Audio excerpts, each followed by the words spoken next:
Hi guys, welcome back to my channel. My name is Satimi. Thank you for stopping by. If you like the content that you see on this channel, please feel free to subscribe, to like, to share, and to leave a comment.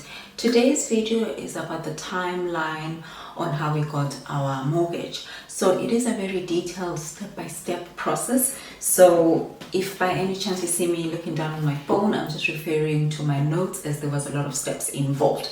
So without further ado, let's get right into this video. So around early October, late September, my husband and I realized we had all our ducks in a row. We were ready to start the mortgage process or the house hunting process. There was an estate that was currently selling houses, so we decided to hop on and see what they had. We applied for an online approval in principle with AIP. What we didn't realize is that the online AIP doesn't hold much water as an underwritten AIP. An underwritten AIP is when you go into a bank, you show them all your documents, and then the bank kind of gives you a promise in writing to say, look, if all goes well, we promise that we will give you this amount. It's not a promise to get a mortgage offer, it's a conditional promise that if you pass all conditions that are listed in the approval in principle, we will go ahead and give you the loan offer. So on the 1st of October 2020, we came and viewed the property. A few days before, viewed the property. We were happy with the property that we saw, and so we decided to go sale agreed.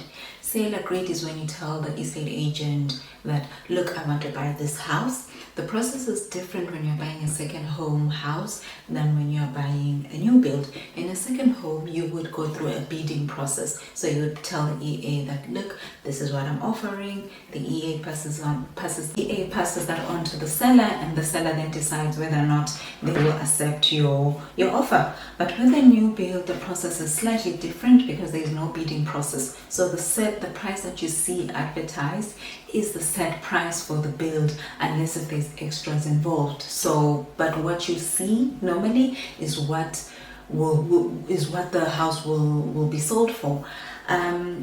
Once we went sale agreed, we paid what you would call a booking deposit. This is a refundable deposit. In our case, we paid €5,000. The amount varies builder to builder or estate agent to estate agent. Then on the 5th of October, we submitted all the documents that are required for you to process a mortgage. However, we didn't do this with one bank. We did this with 7 institutions in total. This is including banks and other financial institutions. By we, I mean my husband, with me being helpful here and there, but he is the mortgage guy in our family. So we submitted all the documents. Just to mention a few banks that we went with Permanent TSB, EBS, AIB, Finance Ireland. That's an institution, that's actually not a bank. ICS mortgages. So we went to a variety of places. On the 20th of October, Permanent TSB went ahead and gave us confirmation of an underwritten AIP. So they actually sent us a document saying, look, we're very happy with what we see so far. So as far as we can tell, we are promising that if you pass the rest of the checks involved, you will get a mortgage. That was done on the 20th of October. So all happy, we were like on a high, we were like seeing the light at the end of the tunnel. And then something different happened on the 23rd of October. Permanent TSB came back and said, look, we need a letter from your employer saying you as an employee and as the employer themselves are not on any COVID subsidy related subsidy. And we're like, okay, so we are not on the COVID subsidy as employees ourselves, but we didn't know about our employer. So we contacted our employers and said, look, we want to know that you as the employer, are you not on any subsidy? This is what the bank requires. Unfortunately, most employers, especially in the beginning, were very reluctant to give out such information, for their own reasons, because it is kind of like the financial state in a certain way of the company. So it took us a very long time. Well, it was a very long time for us because we were waiting for, our house. So it took us a while for us to get that letter. But meanwhile, whilst we waited for the letter, we did other processes as well. So on the 27th of October, we did the evaluation of the house. The valuation of the house is when the bank sends an independent person to go and evaluate the house to tell you that the advertised price is indeed the value of the house. So they send this person through, the person does all the checks that are involved, like the quality of the build. They also look at how much other houses in the area were sold for, and then they can go back to the bank and tell them that, look, yes, indeed, I believe that this house is valued at this amount. On the 16th, so we had our valuation done on the 27th of October. On the 16th of November, my employer came back and gave me the COVID letter, which I did submit to the bank, but my partner's employer unfortunately refused, as is their right. And we spoke to the bank, and they look at they look at this case by case. So the bank decided to proceed without the second evaluation, the second COVID subsidy letter. But there was a lot of talking, a lot of calling, a lot of tears involved for us to be able to jump that hurdle. So the COVID subsidy letter was a big enough hurdle. And that was done on the 28th of the 11th. So far, let's take a little breather here. Tips that I think you can do to speed up the process between you getting to approval in principle, getting to loan offer, is that if you can, and you're applying especially to multiple banks or through brokers, try and send your HR, your human resources, everything at the same time to make it as easy as possible. So today you're not coming back with Bank of Ireland's staff, tomorrow you're coming back with permanent TSB. Any HR would be very frustrated with this. So if you can, submit everything at once, if you can, or try as much as you can not to go every day to HR asking for something. Something else that I realized is that with certain banks, AIP in particular, we applied on the online portal, and it took a very long time for them to come back to us with that. However, with permanent TSB, the bank we ended up going with, we made an appointment to see an advisor in person.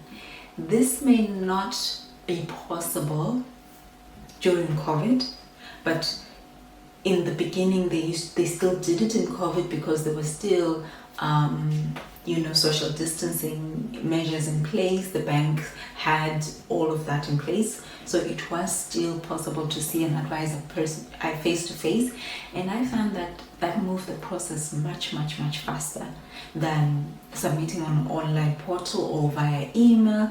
Then you wait 3 weeks for them to actually receive the email, or your email is sitting in their junk folder.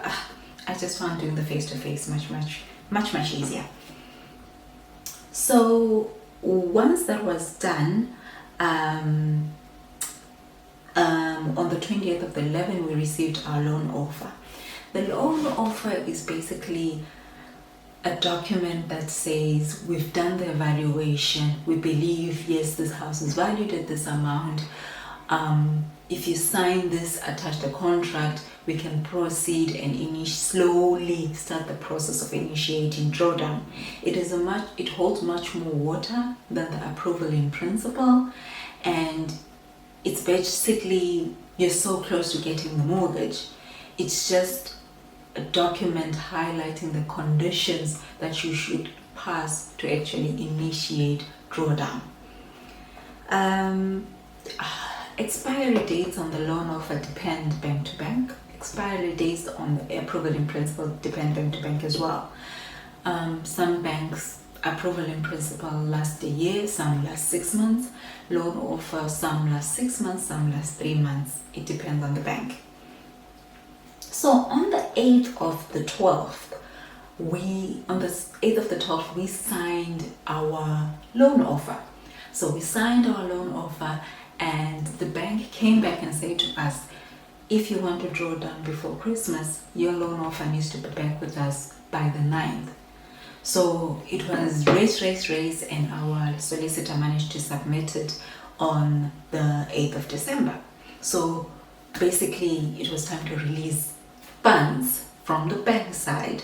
That's what we thought. But however, we needed to do something called snagging. This is when you, the buyer, contact whoever you feel are comfortable with, a snagger, to come and independently access the house. What they're doing is they are accessing that the builder has finished the house. Like they're looking at chips, they're looking at paints, they're looking at doors working. There's a lot of things that the snagger is looking at. A snagger and a structural survey are two different things. Usually with new builds, you don't really need a structural survey because there's something called home bond in place, and most new builds have it.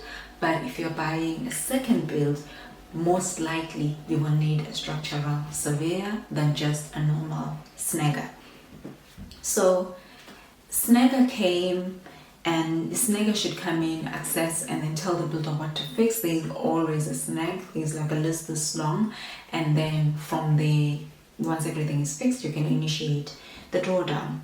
So our solicitor was like, let's submit the signed loan offer and ask the bank to initiate drawdown whilst we snag, because snagging usually takes a day. By the week, end of the week, the snagging is done.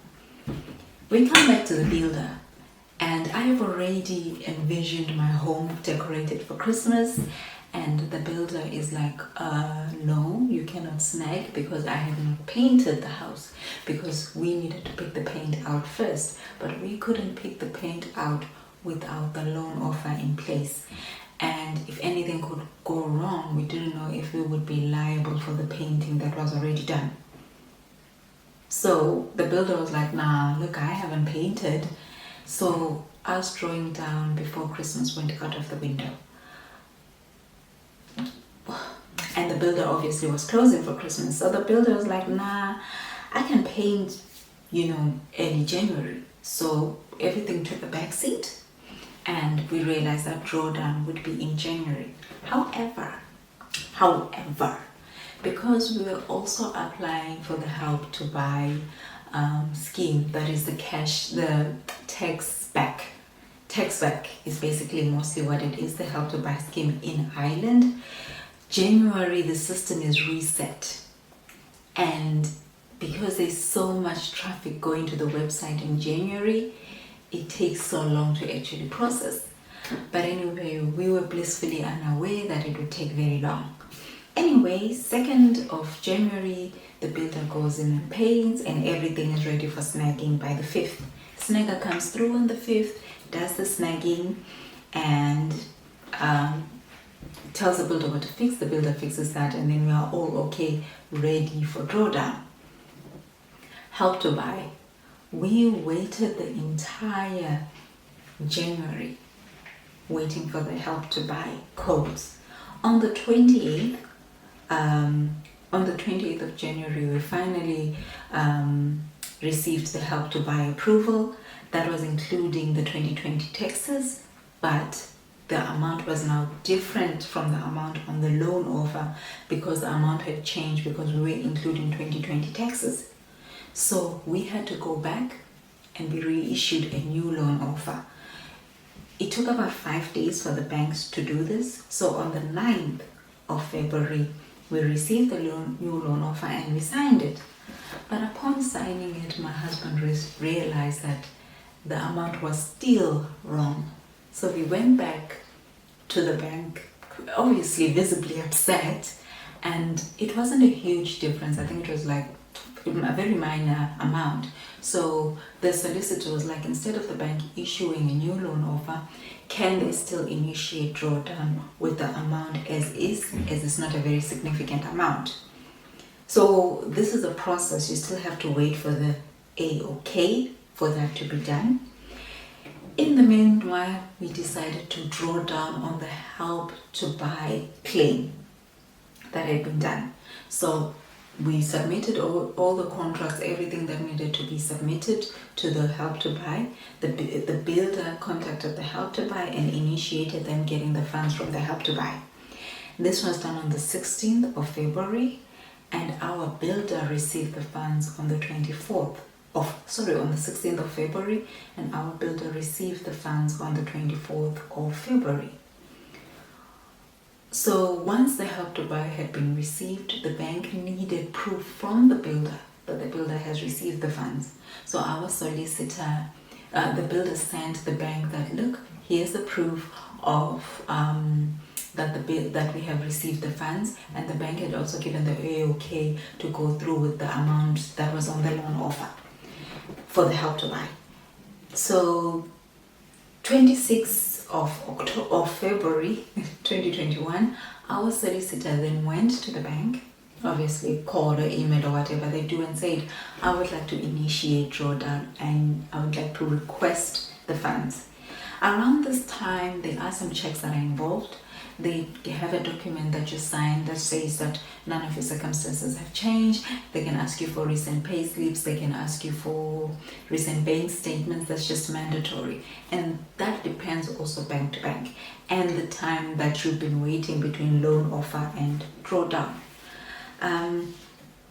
So 26th of February, solicitor requested funds, and then on the 3rd of March, the solicitor confirmed that they had received the funds from the bank. So the solicitor was like, guys, the money is in my account. So it's basically, congratulations, the bank has approved your mortgage and they've paid your solicitor. So now the solicitor has to transfer the money to the builder. Solicitor transferred the money to the builder on the same day, on the 3rd, and we finally got the keys on the 5th of March on a Friday. We got the keys, I would say, around 3 o'clock. And that is our process from approval in principle right down to getting the keys. I know this is a lot. What I'm going to do is I'm going to leave a comment below with this entire list so that you can take a look as well if you want to go through it detailed without having to click back into the video and get yourself all confused and all that, and if in case I have made a mistake with any of the dates. Tips that I would have to make this process as easy as possible. These are my tips depending on my experience, is to apply to as many banks as you can. There's nothing wrong with applying to as many banks for the approval in principle. This is so that you can get the best rate. And some banks will approve you, some banks will decline you. I understand that circumstances are different. Your friends may have a smooth mortgage process and you might have stumbling blocks. When you reach those stumbling blocks, do not give up. Ask why, challenge decisions whenever you can, because sometimes it's just a misunderstanding and sometimes the banks just need more clarity. So do not give up. I'm going to explain, last but not least, but an important process, I'm going to explain what each bank, or some of the banks that I remember that I've actually written down, what they said to us for a mortgage application, what happened with those processes basically. So KBC, we have an underwritten approval in principle. We didn't go with them because we felt that they were the slowest in this whole process. So we just wanted the fastest bank because it's COVID, jobs are on the line, circumstances change overnight. So we have an underwritten AIP with KBC. We didn't go with AIP as they offered us a lower amount in comparison to all the other banks. Fun fact, we bank with AIP. Bank of Ireland was actually one of the banks we nearly went with. We actually wanted to go with Bank of Ireland more than permanent TSB, but they were just a step back from permanent TSB. Ulster Bank, we submitted all the documents, they acknowledged receipt, and they just disappeared in a cloud of smoke. Finance Ireland ICS, we went through a broker. But however, when we went through a broker, we did tell the broker beforehand, upfront, that we had directly submitted other applications with other banks. The broker disappeared in a cloud of smoke as well after receiving all the documents. EBS say they're working on the application, and nothing ever happened.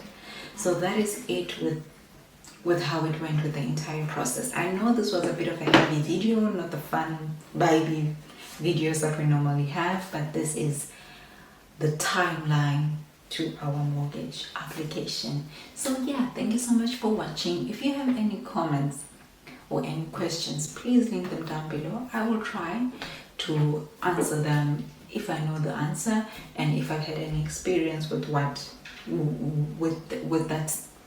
you're asking in our own mortgage process. So thank you very much for watching, and I will see you in the next video. Bye bye.